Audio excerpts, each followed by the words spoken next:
एक दिन एक व्यक्ति महात्मा बुद्ध के पास आया। उसने बुद्ध से कहा, बुद्ध, मैं अपनी किस्मत सही करवाने आया हूँ। मैं बहुत परेशान हूँ। मैं जो भी करता हूँ सब खराब हो जाता है। मेरी किस्मत मेरा साथ नहीं देती। मैंने सुना है आपके पास सभी समस्याओं का समाधान है। क्या आप मेरी फूटी किस्मत को सुधार सकते हैं? तब महात्मा बुद्ध ने उस लड़के की आंखों में देखकर कहा, भंते, तुम्हें तुम्हारी फूटी किस्मत कहाँ दिखाई दी और तुम्हें भला ऐसा क्यों लगता है कि तुम्हारी किस्मत फूटी है?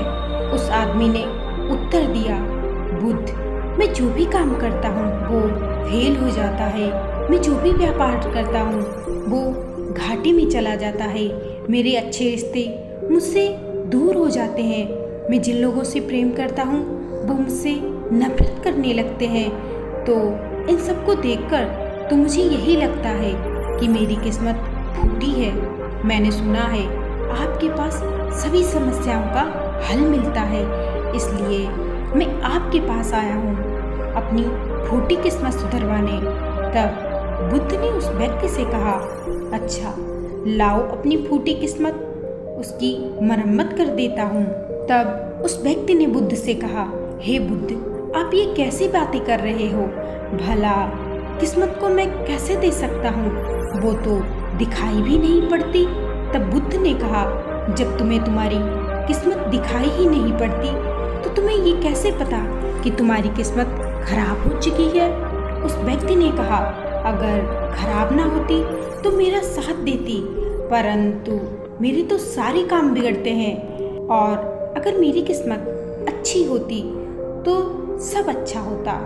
फिर बुद्ध ने कहा, तुम तो सही दिखाई देते हो, तुम्हारा स्वास्थ्य भी सही है और हाथ पैर भी सलामत है। मुझे तो तुम्हारी किस्मत में कोई खोट नजर नहीं आती। अगर सच में किस्मत खराब होती तो व्यक्ति की मृत्यु हो जाती या फिर वह अंधा हो जाता, परंतु तुम्हारे साथ तो ऐसा कुछ भी नहीं है। फिर तुम ऐसा क्यों बोल रहे हो कि तुम्हारी किस्मत फूटी हुई है? उस व्यक्ति ने फिर से बुद्ध से कहा, आप समझ नहीं रहे हो, मेरे ऊपर बहुत ही खर्चा है। रोज मेरे घर वो लोग मुझे धमकी देने आते हैं और मैं इन सबसे गुजर रहा हूँ। तब बुद्ध ने कहा, वाकई में समस्या तो गंभीर है। व्यक्ति ने कहा, अब आप समझे कि मैं कितने बड़े दुख से गुजर रहा हूँ। महात्मा बुद्ध ने उस व्यक्ति को एक बार फिर समझाते हुए कहा, तुम्हारी किस्मत अच्छी है कि तुम जीवित हो, क्योंकि जीवित रहकर ही तुम अपनी सभी समस्याओं को समाधान कर सकते हो। तब उस व्यक्ति ने फिर से कहा, बुद्ध, आप मेरी समस्या समझना ही नहीं चाहते।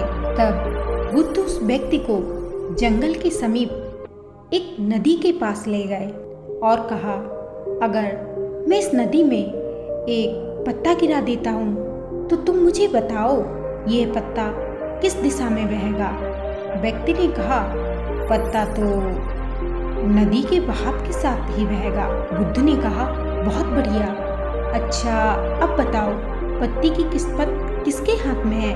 व्यक्ति ने कहा, इस पत्ती की किस्मत नदी के हाथ में है, वे जहाँ चाहे इसे ले जा सकती है। तो महात्मा बुद्ध ने कहा, लेकिन पत्ता तो मेरे हाथ में है और मैं चाहूँ तो इसे डाल भी सकता हूँ और ना चाहूँ तो नहीं भी। तो फिर व्यक्ति ने थोड़ा सोचा और कहा, तो इसकी किस्मत आपके हाथ में है, आप जहाँ चाहें इसे डाल सकते हैं। तब महात्मा बुद्ध ने कहा, लेकिन इस पत्ते की किस्मत तो मेरे हाथ में नहीं है। मैं कितना भी चाहूँ इस पत्ते को सूखने से नहीं रोक सकता। यह सूख ही जाएगा और मर जाएगा। जब तक ये पेड़ पर था तब तक इसे ऊर्जा मिल रही थी। तब बताओ इस पत्ते की किस्मत अच्छी है या बुरी? व्यक्ति ने कहा, अब तो इसकी किस्मत बुरी है, क्योंकि ये पेड़ से अलग हो गया है और ज़्यादा दिन जीवित भी नहीं रहेगा। तब बुद्ध ने कहा, अभी ये पत्ता जीवित है और वह सब कुछ कर सकता है जो उस पेड़ से जुड़े हुए नहीं कर सकता था। बुद्ध ने पत्ते को हवा में छोड़ दिया, बह जाकर दूर गिरा जाकर। तब बुद्ध ने कहा, देखो, ये पेड़ पर रहकर इतनी दूर कभी नहीं जा सकता था। आज इस पत्ते ने स्वतंत्र होकर उड़ने का आनंद लिया और अब ये नदी में तैरने का भी आनंद लेगा। और अगर तुम ध्यान दोगे तो तुम समझ पाओगे कि ये पत्ता नदी में कितने छोटे छोटे जीव जंतु को एक किनारे से दूसरे किनारे तक ले जा सकता है। इसलिए इस पत्ते की किस्मत अच्छी है, क्योंकि वह अपने जीवन में आने वाले नए अवसरों को ढूंढ रहा है। इसी तरह तुम्हें अपना दृष्टिकोण बदलना होगा और चुनौतियों के बीच आने वाले अवसरों को ढूंढना होगा।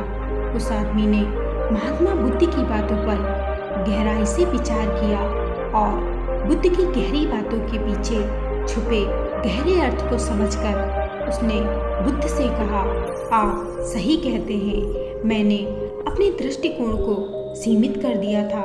मैं हमेशा मुश्किलों और समस्याओं पर ही ध्यान दे रहा था, इसलिए मैं जीवन में आने वाले नए अवसरों का फायदा नहीं उठा पाया। हे बुद्ध, मुझे समझ आ गया है कि मेरी किस्मत कैसे बदलेगी। उस व्यक्ति ने बुद्ध को धन्यवाद दिया और वह अपने घर चला गया। दोस्तों, हमारी किस्मत सिर्फ हमारे हाथों में होती है, लेकिन हम उसे हमेशा ही कोसते रहते हैं कि मेरी तो किस्मत ही खराब है, मेरे तो दिन ही बुरे चल रहे हैं, मेरे साथ ये गलत है, वो गलत है। तरह तरह की बातें, बहाने ढूंढते रहते हैं। दोस्तों, अगर सच में आपको निखरना है तो पहले बिखरना होगा, क्योंकि निखरता वही है जो बिखर चुका हो। दोस्तों, आप भी खुद पे भरोसा रखिए और जीवन में अपनी किस्मत को बदलने का हौसला बनाइए, तभी आप कुछ करके दिखा सकते हैं। वीडियो अच्छा लगा हो तो लाइक और सब्सक्राइब